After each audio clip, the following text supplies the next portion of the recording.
Bem, a campanha eleitoral está liberada a partir de hoje. Os candidatos já podem aí iniciar o trabalho de convencimento dos eleitores. Para falar mais sobre o que pode e o que não pode esse ano, eu converso agora com Laerte Cerqueira e com a coordenadora da Corregedoria do Tribunal Regional Eleitoral da Paraíba, Vanessa do Egito. Sejam muito bem-vindos, Laerte, Vanessa. Bom dia, Patrícia. Bom dia.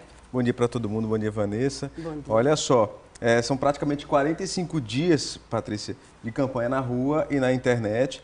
Tempo muito menor do que já foi, né, Vanessa? Muito menor, a metade. Reduziu sensivelmente. 90 dias, agora é 45 dias. Mas me parece que a campanha não vai começar agora assim, não. Assim, não vai engatar, não. Né? É preciso um tempo, porque tem algumas medidas que precisam ser tomadas pelos partidos e candidatos, né, Vanessa? Com certeza. Assim, tão logo eles dão entrada no registro de candidatura, é solicitado o CNPJ, a Receita Federal, e ele só pode realizar gastos se ele tiver o CNPJ já deferido.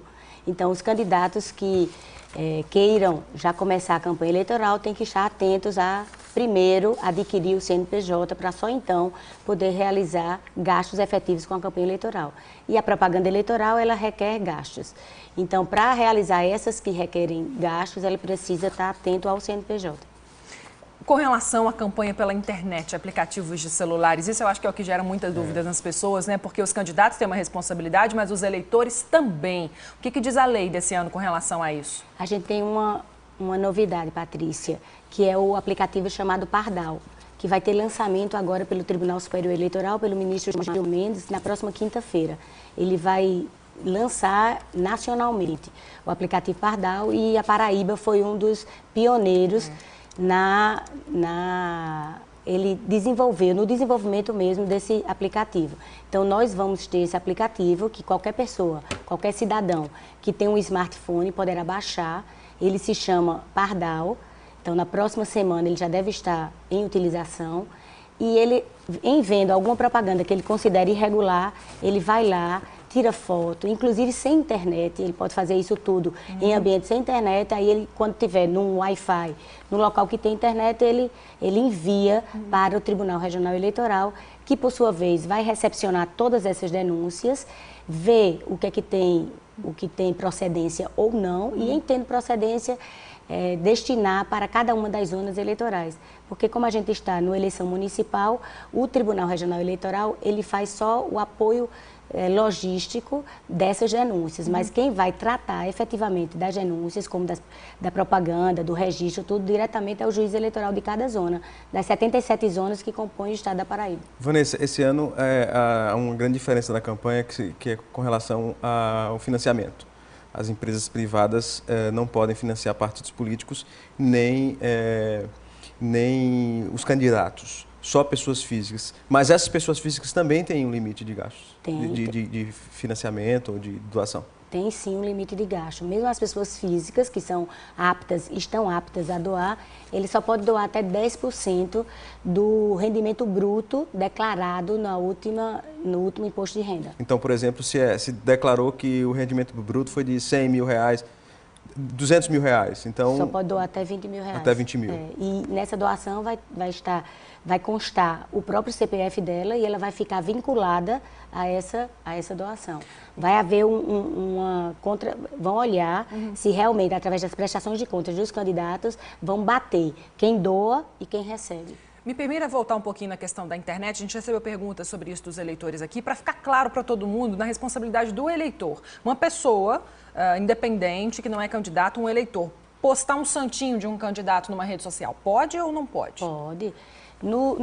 Na internet, ela tem regras definidas, mas regras assim, não pode haver propaganda paga, não pode haver propaganda em site de pessoa jurídica, não pode haver em sites oficiais, mas no seu site particular, ele pode postar, ele pode dizer que apoia determinado candidato, ele pode manifestar o seu apoio pessoal. Vanessa, com relação aos aplicativos de mensagem, a gente vê muita gente utilizando hoje. É possível usar, fazer campanha e divulgar? As mensagens eletrônicas é possível, sim. Agora, tem um senão que a gente tem que estar atento a que não pode se destinar mensagens a pessoas que não autorizaram. Porque tem muita gente que compra que é lista lista de telefones, exatamente, de cartões de crédito, de coisa assim, e sai destinando mensagens eletrônicas a todo mundo. Não pode. Nem pode comprar, nem a própria empresa pode doar, pode emprestar, não pode ser feito nada disso. Essas listas são próprias de quem as tem para um determinado propósito. Para o fim eleitoral não pode. Ela pode sim mandar uma mensagem para mim se eu autorizar antes. Se eu autorizar, a mensagem eletrônica é completamente cabível e ele pode ser feito. Agora, se eu não autorizar, ela tem que ter um mecanismo de descadastramento que proporcione o descadastramento e em 48 horas ela tem que descadastrar, sob pena de multa de R$100 por cada mensagem enviada após essa, quando eu digo não quero, me descadastre, eu não quero receber essa mensagem e continuo enviando, a cada envio eu tenho R$100 por mensagem. Com relação a bonés, camisas da mesma cor de candidatos ou partidos, qual que é a interpretação com relação a isso? A lei das eleições, ela visando a proibir, né, a evitar a captação ilícita de sufrágio, ela não permite nenhuma benesse, que seja distribuída nenhuma benesse com o eleitor. Ela chama bonés, broches, chaveiros, ela chama de benesse. Então, não pode distribuir nada que possa ser considerado uma vantagem para o eleitor. Entendi. Uma canetinha com o nome do candidato, tudo que possa ser considerado uma vantagem para o eleitor não pode ser distribuído. Vanessa, tem candidatos que, para tentar burlar essa lei, indica um local para que as pessoas comprem as camisas, e camisas idênticas, da mesma marca e da mesma cor. Isso pode, se tiver todo mundo junto, tipo 50 pessoas com camisas idênticas, da mesma marca, do mesmo modelo. Não, de jeito não pode. nenhum. Mesmo que elas tenham comprado Mesmo individualmente. que elas tenham ido comprar individualmente, não pode. Ele não permite a aglomeração, porque isso aí seria fácil burlar a lei. Não foi dado pelo candidato, é uma forma de maquiar o que realmente aconteceu. Exato. E a legislação, o espírito da lei não é esse. O espírito da lei é proibir que uns candidatos com mais condição financeira entrem em vantagem com aqueles que não têm tanta condição financeira. Ela quer o máximo possível haver o equilíbrio entre os candidatos, a paridade que a gente chama. Então, em havendo distribuição de qualquer maneira, ou até uma burla essa distribuição, o próprio eleitor indo lá, entre aspas, comprar a camisa... Que ele pode ter recebido dinheiro... Não pode, Exato. porque no próprio dia da eleição é permitida a manifestação, mas ela é bem clara, individual e silenciosa do eleitor. Nem sua família toda junta, reunida, pode votar com a mesma cor do candidato. O que a lei esse ano diz, Vanessa, com relação a passeata, carreata? Quais são as restrições agora? Vai ser permitido, tanto carreata como caminhada, como passeata, só que não pode haver apresentação, o candidato não pode falar ficar falando, fazendo discurso móvel. Certo. O discurso vai ser feito só nos comícios realmente, fixo, mas assim, durante a carreata não pode haver aquelas animações de carreata.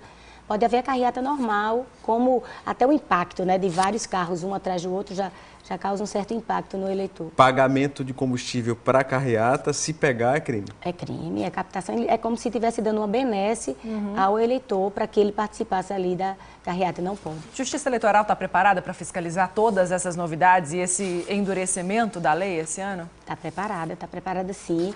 Nós fizemos reuniões, tanto a presidência como a Corregedoria Regional Eleitoral, com todos os juízes e promotores eleitorais. O próprio Procurador Regional Eleitoral, Dr. João Bernardo, também se reuniu com os promotores eleitorais e está todo mundo de prontidão para coibir eventuais abusos. Mas a gente acredita que os candidatos, à medida que o tempo vai passando, vai ficando cada vez mais consciente e evitando as práticas delituosas, porque eles sabem que só os prejudica. Essas práticas, ao invés de colocá-los para frente, faz com que a população veja que aquele candidato, se está infringindo no pouco, imagine quando estiver detendo um cargo eletivo. Com relação ao uso de som, Vanessa, como é que funciona? O uso de alto-falante, por exemplo, parado num local?